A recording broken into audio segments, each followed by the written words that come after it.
এই যে দেখো, ইনি আমাদের পাড়ার নতুন মেম্বার। ও বাবা, তো বড় হয়ে গেছে।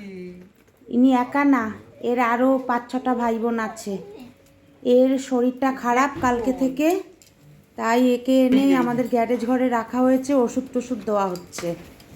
ইনি এখন এই বৃষ্টির মধ্যে বেরিয়েছে, কখন কে জানে বেরিয়ে পড়েছে, আর এই যে ভিজেছে। বাবা ছটপটে তো রে, দেখ কেমন হুড় হুড় করে ঢুকে যাচ্ছে ভেতরে। ওই দেখ ঢুকে গেল, দেখ ওই বিস্কুট খুঁজতে খুঁজতে। আয় আয় আয়।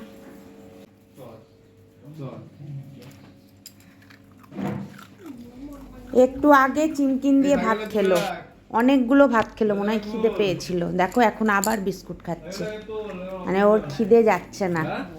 ওষুধ খাবি না? হ্যাঁ, ওষুধ খেতে হবে তো। চল দাদাকে ডাক, বল ওষুধ খাইয়ে দে দাদা। দেখো যেই ওষুধ নিয়ে এসছে অমনি পালিয়েছে, দেখেছো, বাইরে চলে এসছে।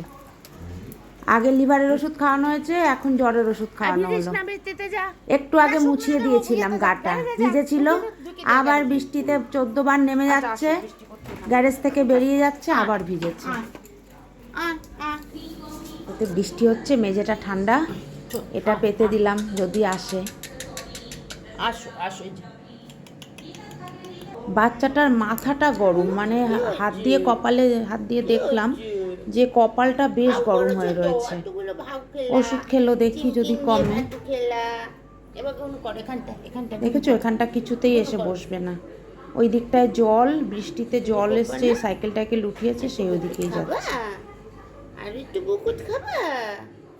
দাঁড়াও দিচ্ছি বুকুট। বেশ কিছুক্ষণ বাবু ঘুমিয়েছে, আর ঘুম থেকে উঠেই কুঁই কুঁই কুঁই কান্না শুরু করেছে। একবার পটি করলো, পটি পরিষ্কার করে দেওয়া হলো, তারপরে এখন কান্না শুরু করেছে। দেখি গরম দুধটা দিয়ে যদি খায়, আর দেখি কাঁপছে ওর শরীরটা, যদি গরম দুধটা পেলে মানে কাঁপুনিটা কমতো, ওরও ভালো লাগতো। কিন্তু খাবে কে? দেখো না, বসে আছে, খাচ্ছে না। দেখেছো পালিয়ে যাচ্ছে, ও বোঝেই না এর মধ্যে দুধ আছে। কোনোদিন দেখেনি, কে করবে? বাটির মধ্যে যে খাওয়ার থাকতে পারে এটাই ও বুঝতে পারছে না। আমি পারলাম না, এবার বুদাদা এসছে খাওয়াতে। মুখে লাগিয়ে দে দেখি।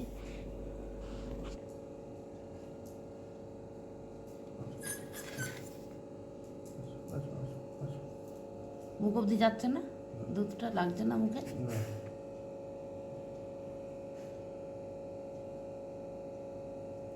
খা দুধটা, খা দুধটা, খাও, গরম দুধ তো ভালো লাগবে তো, গরম দুধ খেতে।